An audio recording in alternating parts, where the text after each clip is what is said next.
Qu'est-ce qu'on peut dire d'autre aussi sur la manif? On est plutôt encerclés par les flics qui se promènent avec nous.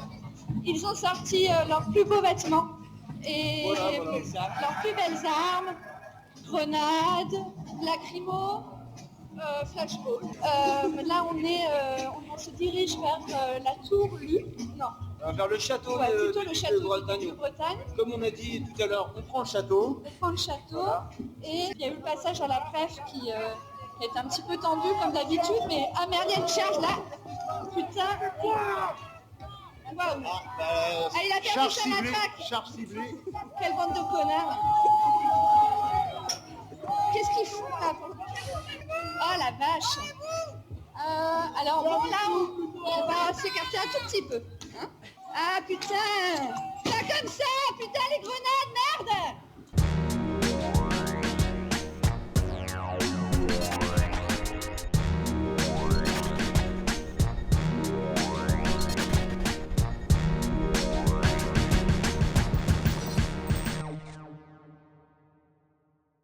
On est dans un appartement, Clem est au téléphone, et puis là, ça coupe.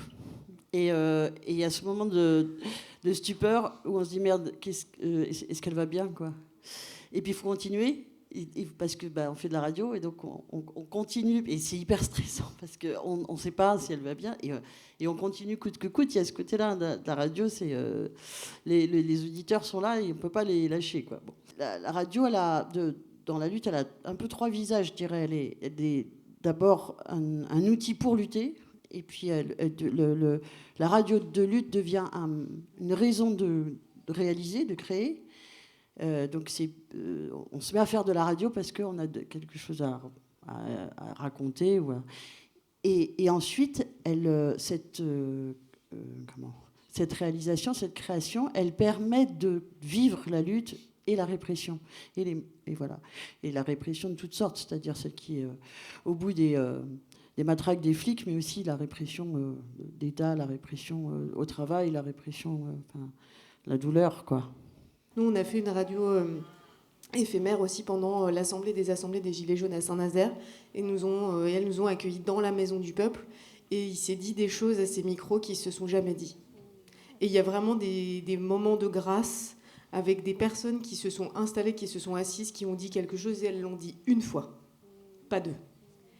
Et ça, c'est des moments de fragilité où on sait que ça ne peut se faire que parce qu'il y a un dispositif collectif où on se partage des choses, où on se marre, où on s'accepte, où on est en connexion aussi les unes les uns les autres. Et tout ce que tu as diffusé là pour l'instant, moi ça m'évoque ça aussi, ces moments farfelus où on se marre, où c'est drôle, avec cette énergie de la lutte et du mouvement, cette rage, ce verbe un peu improvisé, ces gens qui savent pas forcément écrire des scripts, qui écrivent trop long, trop court, qui bégayent, qui bafouillent. Moi je trouve ça beau, et c'est ce qui fait aussi qu'on s'accepte tous et toutes dans ces moments-là.